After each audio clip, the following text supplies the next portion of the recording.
Money can buy almost anything in this city, except the one thing Daniel Carter suddenly needed tonight. The restaurant glowed under warm amber lights, crystal glasses catching reflections of Manhattan's skyline through the tall windows. Conversations drifted through the air like soft music, the quiet language of expensive dinners and million-dollar negotiations. At table 17 sat Daniel Carter, 38 years old, CEO of Carter Holdings, a man who had built a $5 billion empire before most people finished paying off their student loans. His navy suit was perfectly tailored, his silver watch worth more than the average American's yearly salary. And yet for the third time in 5 minutes, he checked his phone with a small crease between his eyebrows. The message from his assistant was still there. Mr. Hargrave arrives in 20 minutes. Remember, he values family presence. Daniel exhaled slowly. That was the problem. Richard Hargrave, the investor behind a potential $300 million partnership, believed strongly in trust, stability, and traditional values. And according to Daniel's research, Hargrave preferred doing business with men who had wives sitting beside them at dinner. The trouble was, Daniel Carter did not have a wife. Across the dining room, Emily Brooks moved quietly between tables with the calm efficiency of someone who had mastered the art of being unnoticed. 24 years old, 5'6", brown hair tied neatly behind her head, she carried a tray of sparkling water as if the crowded room moved around her instead of the other way around. Most customers never really looked at her. They saw the uniform, the name tag, the polite smile. But Emily noticed everything. The way executives leaned forward when deals turned serious. The subtle shift in voices when someone important walked in. The tension at Daniel Carter's table was obvious even from across the room. She set down a glass at another table, thanked a couple celebrating an anniversary, and turned just as Daniel looked up. Their eyes met for a brief moment. Hers were steady, curious, but not impressed. That alone caught his attention. Most people recognized him immediately. They straightened their posture, softened their tone, treated him like the most important man in the room. Emily Brooks did none of that. She simply walked toward his table with the same calm professionalism she showed everyone else. "Good evening, sir," she said. "Can I get you anything while you wait for your guest?" Daniel studied her for a second longer than necessary. Something about the way she stood, confident but quiet, felt different from the usual nervous politeness he expected from service staff. An idea formed in his mind. Reckless, improvised, but potentially useful. Without breaking eye contact, Daniel reached into his wallet and pulled out 10 crisp $100 bills. He placed them neatly on the white tablecloth between them. Emily's gaze moved from his face to the money and back again. Around them, the restaurant noise seemed to soften just slightly. Daniel leaned back in his chair and said calmly, "Pretend to be my wife for 1 hour, and the $1,000 is yours." For a moment, Emily didn't move at all.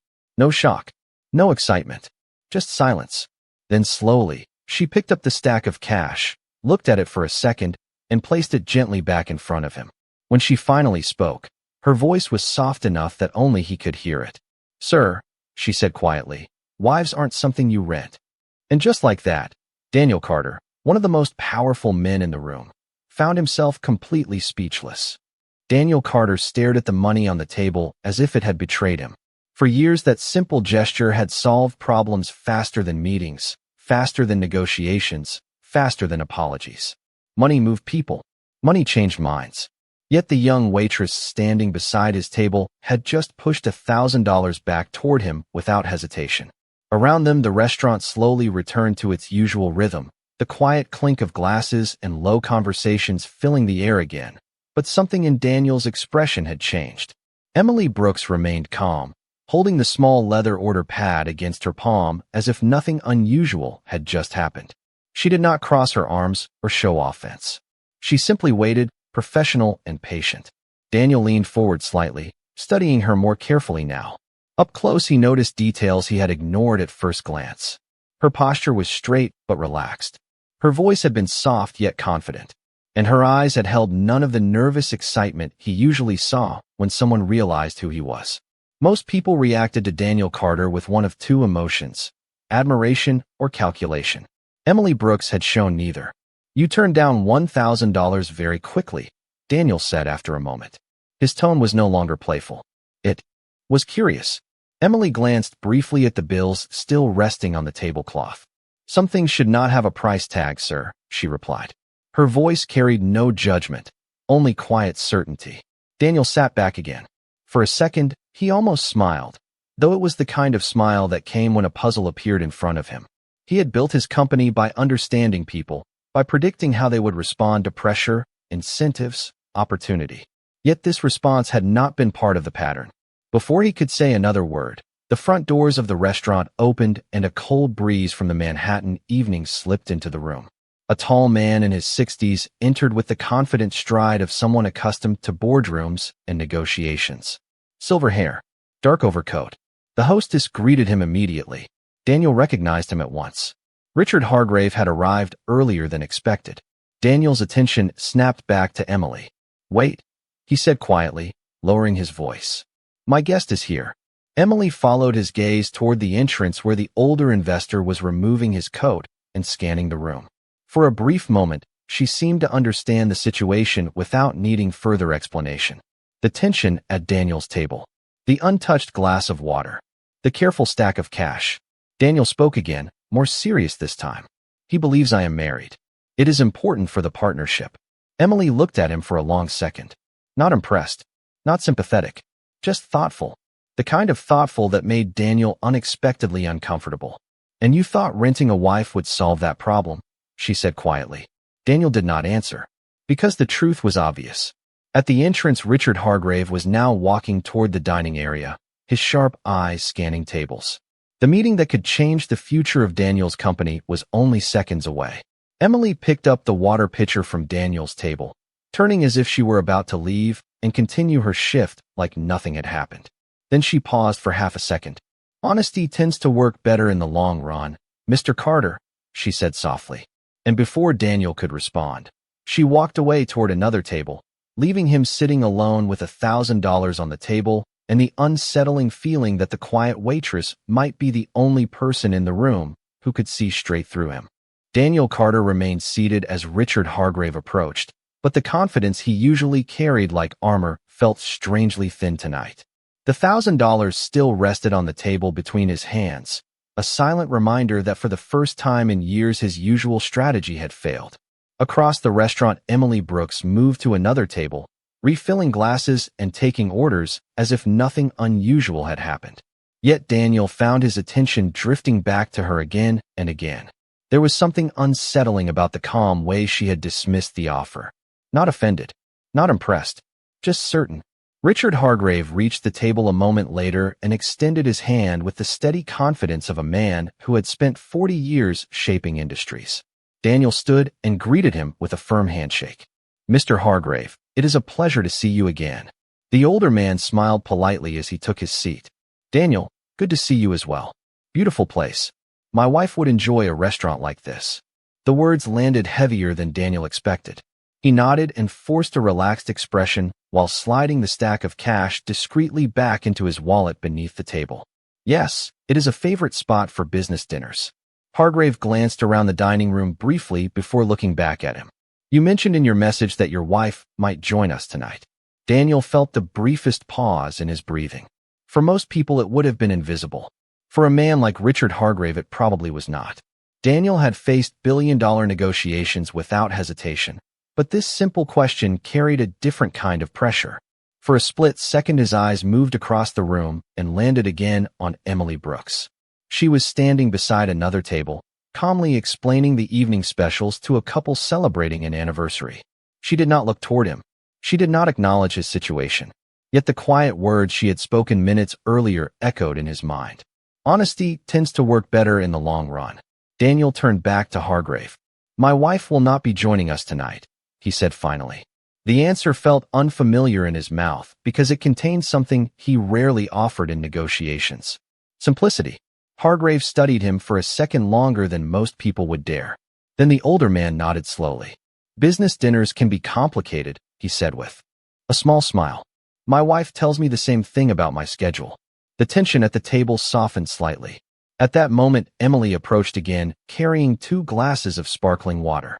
Her steps were quiet and steady as she placed the glasses in front of them. Hargrave glanced up at her with polite appreciation. "Thank you." Then his eyes paused for a moment longer than expected. Something in his expression shifted. A spark of recognition.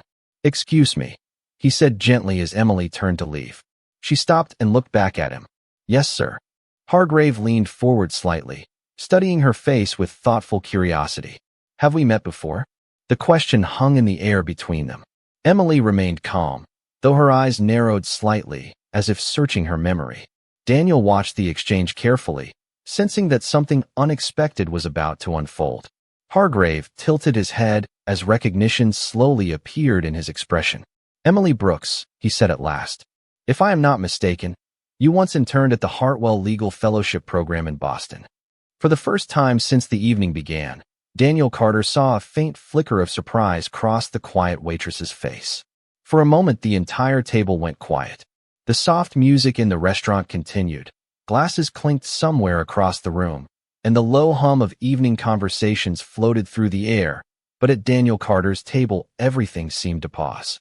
Emily Brooks stood still beside the table holding the water pitcher, her posture calm, but her eyes now focused on Richard Hargrave with careful attention. Daniel watched closely, sensing the shift in the room even before either of them spoke again. Hargrave leaned back slightly in his chair, studying her face with the thoughtful expression of a man searching through years of memory. "Hartwell Legal Fellowship," he repeated slowly. "Boston. 3 summers ago." Emily hesitated for only a fraction of a second before giving a small respectful nod. "Yes, sir. I attended the program briefly." Her voice remained polite and steady, though Daniel noticed something different now.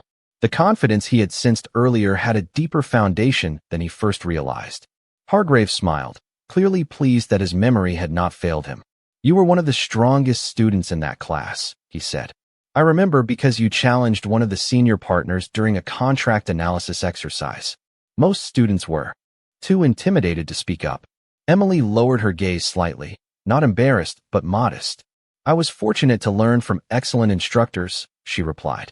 Daniel felt the pieces of the evening shift again in his mind. A waitress working a late shift in a Manhattan restaurant did not usually have a background connected to elite legal fellowships in Boston. The quiet young woman who had calmly rejected his $1,000 offer was suddenly far more interesting than he had assumed. Hargrave gestured gently toward the empty chair beside Daniel's table. "What are you doing working here?" he asked with open curiosity. The question was not judgmental. It was genuine. Emily remained standing, keeping her professional distance. "Life takes people in unexpected directions," she answered simply. Her words carried the same calm honesty Daniel had noticed earlier. No excuses, no dramatic explanation, just a statement of fact. Hargrave nodded slowly, as if he respected the answer even without the details. Then his attention shifted briefly toward Daniel. "You should listen when someone like her speaks," he said casually. "Students who stood out in that fellowship rarely did so by accident." Daniel felt a subtle but unmistakable shift in the balance of the table. For the first time since the dinner began, the most powerful voice in the conversation had quietly acknowledged the intelligence of the young woman Daniel had nearly treated as a simple convenience. Emily set the water pitcher down carefully and gave a small professional smile. "If there is anything else you gentlemen need, I will be nearby." As she turned to leave, Daniel watched her cross the room with the same quiet confidence as before. Only now the room seemed to notice her differently. Richard Hargrave lifted his glass and took a thoughtful sip of water before speaking again. "Interesting woman," he said calmly. Daniel nodded slowly, still watching the direction she had walked. For the first time that evening, he realized something uncomfortable but undeniable. The quiet waitress he had tried to hire for 1 hour might be the most impressive person in the room. Daniel Carter did not immediately respond to Richard Hargrave's comment. He simply watched the direction Emily Brooks had walked, his mind quietly rearranging everything he thought he understood about the evening. Just 20 minutes earlier, he had assumed she was another anonymous face in a service uniform, someone whose role in the room ended the moment the water glasses were filled. Now that assumption felt embarrassingly shallow. Richard Hargrave leaned back slightly in his chair and observed Daniel with the calm patience of someone who had spent decades reading people across negotiation tables. "You did not know about her background," Hargrave said gently. It was not a question. Daniel allowed himself a small, honest smile. "No," he admitted. "I did not." Hargrave nodded as if the answer confirmed something he had already suspected. It is easy to overlook people when we are focused on the deal in front of us, he said. But the most interesting stories in a room are often standing quietly in the corners. Daniel glanced again toward the far side of the restaurant where Emily was now speaking with another table. She listened carefully as an older couple asked about the evening specials, her posture relaxed and attentive. There was no hint that the conversation at Daniel's table had changed the atmosphere around her. She continued her work exactly the same way she had before. Calm, efficient, invisible to most people. Daniel folded his hands together on the table for a moment, thinking. You said she challenged a senior partner, he said. Hargrave smiled at the memory. Yes, it was during a contract review exercise. The partner was presenting a complicated licensing agreement, and most students were simply taking notes. Emily raised her hand and pointed out a flaw in the language that could have cost a company several $1 million in liability exposure. Daniel raised an eyebrow slightly. And she was correct? Hargrave laughed softly. Completely correct. The partner spent the next 10 minutes reviewing the clause before admitting she was right. Daniel sat quietly for a moment after hearing that. In his world, millions of dollars moved through contracts every day. People with the ability to see risks that quickly were rare and extremely valuable. Meanwhile, the person Hargrave described was currently walking across the restaurant carrying a tray of iced tea and lemon slices. Hargrave took another sip of water and then placed the glass gently back on the table. Talent does not always follow the path people expect, he said. But when you see it, you should pay attention. Daniel nodded slowly. The words settled in his mind with unexpected weight. A few minutes later, Emily returned to the table again with a small notepad in her hand. Are you gentlemen ready to order dinner? She asked politely. Her tone was the same calm professionalism as before. No change. No sign that the earlier conversation had affected her. Daniel looked at her for a moment longer than usual before answering. Yes, he said finally. But before we order, I think I owe you an apology. Emily tilted her head slightly, surprised but attentive. Daniel spoke calmly, choosing his words with more care than he usually did during business negotiations. Earlier this evening, I made an assumption about you that was unfair. Emily studied his expression for a moment, as if deciding whether the apology was sincere. Then she gave a small nod. Assumptions are common in restaurants, she said softly. Richard Hargrave smiled faintly beside them, clearly enjoying the quiet lesson unfolding in front of him. Daniel leaned back in his chair again, but this time his attention was not on the deal, the money, or the negotiation ahead. For the first time that evening, he was simply curious about the quiet waitress who had already changed the entire tone of the night. Emily Brooks did not react immediately to Daniel Carter's apology. She simply stood beside the table with the same quiet composure she had shown all evening, holding her order pad lightly in one hand. The warm light from the restaurant chandelier reflected softly against the glasses on the table, while the steady rhythm of dinner service continued around them. For a moment, she studied Daniel's expression carefully. People apologized in restaurants often, but not always for the reasons they believed. Apologies are accepted, she said calmly. Her voice carried no sarcasm and no lingering frustration. It was simply honest. Daniel nodded once, appreciating the simplicity of her response. In the corporate world, every apology came with strategy attached. This one felt different. Richard Hargrave watched the exchange with quiet interest, his eyes moving between the two of them, like someone observing an unexpected lesson unfold in real time. Emily glanced briefly at the notepad in her hand. If you are ready, I can take your dinner order, she said. Daniel looked at the menu for the first time that evening. Until now, the meeting had dominated his attention. I will have the ribeye steak, medium rare, with roasted vegetables, he said. Hargrave smiled slightly and closed his own menu. The grilled salmon will be perfect for me. Emily wrote the orders quickly with practiced precision. Very good. I will bring those out shortly. She turned and walked toward the kitchen again with the same quiet efficiency that had defined her entire shift. Daniel watched her leave, noticing something he had overlooked earlier. Every movement she made carried the focus of someone who paid attention to details. The kind of person who listened carefully, observed quietly, and spoke only when necessary. Hargrave folded his hands on the table and leaned forward slightly. You are thinking about her, he said with a knowing smile. Daniel did not deny it. People with her instincts do not usually disappear into service jobs, he replied thoughtfully. Hargrave nodded slowly. Life is rarely a straight path. Some of the brightest people I have met took the longest route to reach their potential. The words lingered in the air between them as servers moved through the dining room, carrying plates of food and glasses of sparkling water. A few minutes later, Emily returned with a tray balanced carefully in her hands. She placed the plates on the table smoothly, the scent of freshly prepared dinner filling the space around them.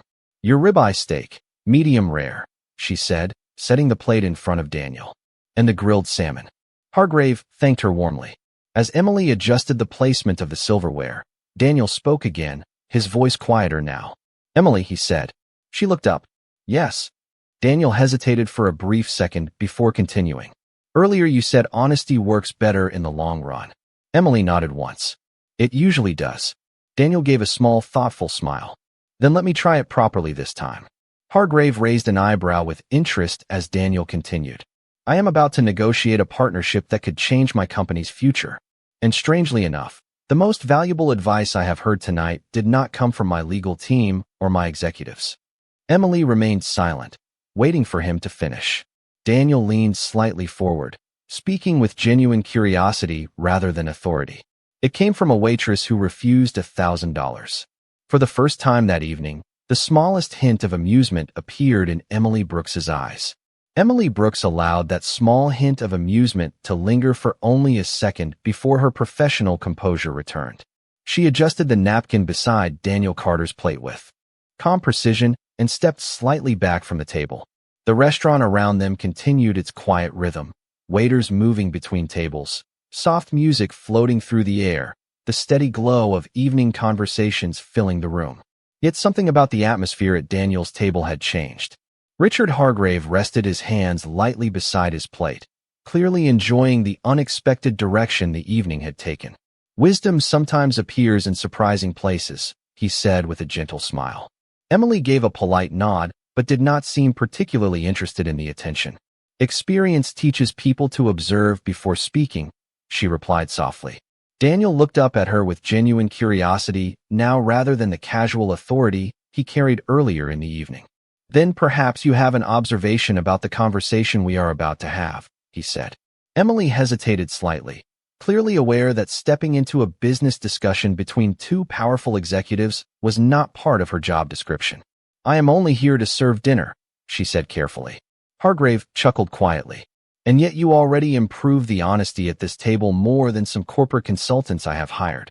The comment made Daniel smile despite himself. Emily considered their expressions for a moment, then spoke slowly. If two people are discussing something important, they should understand each other's expectations before the agreement begins, she said. Otherwise, one side will always feel surprised later. Daniel leaned forward slightly, interested. And how would you suggest doing that? Emily met his gaze calmly. By saying the difficult things early instead of hiding them behind impressive language. Hargrave's eyes brightened with approval. That, he said quietly, is exactly how my wife describes negotiations. Daniel sat back again, letting the words settle in his mind. For years he had approached business discussions like a chess match, carefully controlling information, revealing only what was necessary to gain advantage. But the straightforward simplicity Emily described felt strangely refreshing. Hargrave lifted his fork and began his meal, still smiling slightly. You know, Daniel, he said between bites, partnerships are not built on perfect presentations. They are built on trust that grows after the conversation ends. Daniel nodded slowly. He glanced across the room again as Emily moved away from the table to assist another guest. The more he watched her, the more he realized how rare her kind of quiet clarity was. Most people in his world spoke constantly, filling every silence with opinions and strategies. Emily Brooks seemed to prefer listening first. A few minutes later, she returned briefly to check on their table. Is everything prepared to your liking? She asked politely. Hargrave smiled warmly. Excellent service as always. Daniel looked up at her again, thoughtful. Emily, he said. She paused beside the table. Yes. Daniel folded his hands together, his voice calm but sincere. If you were sitting here instead of serving dinner, what would you ask before agreeing to a partnership worth hundreds of millions of dollars? Emily studied him for a moment, clearly surprised by the question. Then she answered in the same quiet tone that had defined the entire evening.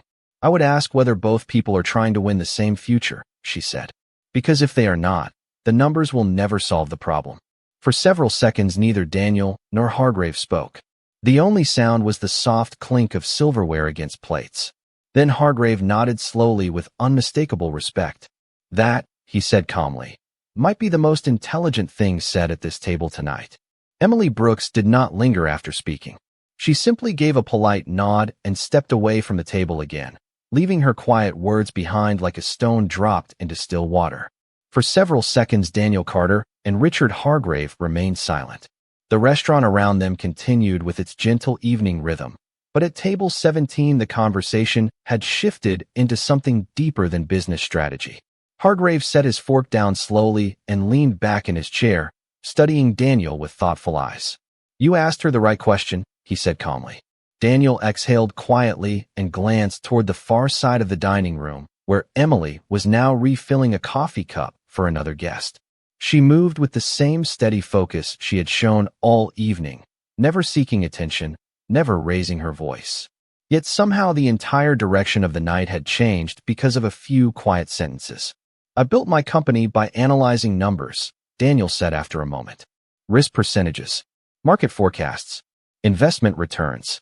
Hargrave nodded. Those things matter. Daniel looked down briefly at the table before continuing. But I have rarely asked whether two people are actually building the same future. Hargrave smiled slightly, as if he had been waiting years to hear that realization from someone in Daniel's position. That question saves more partnerships than any legal contract ever written, he replied. The older investor lifted his glass and took a small sip of water before speaking again. My wife once told me that business deals fail for the same reason marriages fail.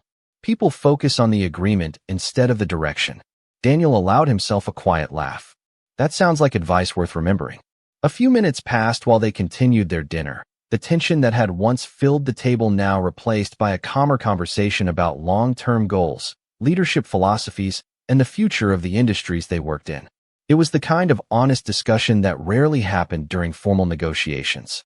When Emily returned again to check on the table, Hargrave greeted her warmly. Dinner is excellent, he said. Thank you. She gave a small appreciative nod. Daniel looked up at her again, his tone thoughtful rather than commanding. You mentioned earlier that honesty works better in the long run, he said. Emily waited patiently for him to finish. Tonight proved that point more than you probably expected. Emily allowed the faintest smile to appear. Restaurants teach people many lessons, she said quietly. Hargrave chuckled softly beside them. You may not realize it, Emily, but you improved a $300 million conversation tonight. She did not appear impressed by the number. If two people understand each other clearly, the size of the numbers becomes less complicated, she replied. Daniel watched her for a moment longer, realizing that the calm confidence she carried had nothing to do with titles or job positions. It came from clarity about what mattered. As Emily stepped away once more, Hargrave turned back to Daniel with a satisfied expression. Well, he said calmly, I believe our partnership discussion just became much simpler. Daniel nodded slowly, glancing one more time across the room, where Emily Brooks continued her quiet work as if nothing extraordinary had happened. But Daniel Carter knew something important had changed tonight. Not just in the negotiation sitting in front of him. Something in the way he understood people had shifted as well. The dinner plates were nearly empty when the conversation finally slowed into a comfortable silence. The city lights outside the tall restaurant windows reflected across the polished table like distant stars, and the quiet rhythm of the evening crowd continued around them. Daniel Carter leaned back slightly in his chair, something rare happening in his mind. For years he had measured nights like this by numbers. Contract value, market expansion, profit forecasts. Tonight felt different. Richard Hargrave folded his napkin neatly beside his plate and studied Daniel with a calm, satisfied expression. You know, he said slowly, I have attended hundreds of negotiation dinners. Most of them follow the same predictable script. Daniel raised an eyebrow with a small smile. And tonight did not. Hargrave chuckled quietly. Not even close. Daniel glanced across the dining room again. Emily Brooks was clearing a nearby table, speaking politely with a couple as she gathered their empty glasses. She worked with the same quiet focus she had shown all evening, never lingering for attention, never raising her voice. If anyone else in the restaurant realized how much influence she had quietly had on the evening, they did not show it. Hargrave followed Daniel's gaze and nodded with thoughtful approval. "There is a kind of intelligence that does not need a spotlight," he said. "People like that change rooms without trying." Daniel considered that for a moment before speaking. "Earlier tonight, I tried to solve a problem with money," he said calmly. "And she solved it with a single sentence." Hargrave smiled slightly. "That is the difference between leverage and wisdom." The older investor stood slowly from his chair, adjusting his coat as he prepared to leave. "Daniel, I believe we understand each other well enough now to move forward." Daniel stood as well, shaking Hargrave's hand firmly. The gesture carried something stronger than a formal agreement. Mutual respect. "I will have my team send the partnership documents tomorrow morning," Daniel said. Hargrave nodded once. "And this time we will read them carefully," he replied with a knowing smile. After Hargrave left the restaurant, the dining room returned to its ordinary evening pace. Daniel remained standing beside the table for a moment, watching the quiet motion of the room. Then Emily approached again, holding the final bill folder in her hand. "I hope everything was satisfactory tonight," she said politely. Daniel looked at her with a calm expression very different from the confident businessman who had placed $1,000 on the table earlier that evening. "It was more than satisfactory," he said. Emily placed the folder gently on the table. "I am glad to hear that." Daniel hesitated for a brief second before speaking again. "Emily," he said quietly. She paused. "Yes." Daniel gestured toward the empty chair across from him. "Earlier I asked you to pretend to be someone for an hour." Emily met his gaze, remembering the moment clearly. Daniel continued. "Tonight, I realized something important. The most impressive people in a room are usually the ones no one thinks to ask questions." Emily studied him for a moment, curious but calm. Daniel allowed a small, respectful smile. "So instead of asking you to pretend, I would simply like to ask who you really are." For the first time that evening, Emily Brooks looked genuinely surprised. The restaurant lights reflected softly in her eyes as she considered the question. Then she gave a small, thoughtful smile of her own. And for Daniel Carter, the most interesting conversation of the entire night had not even begun yet.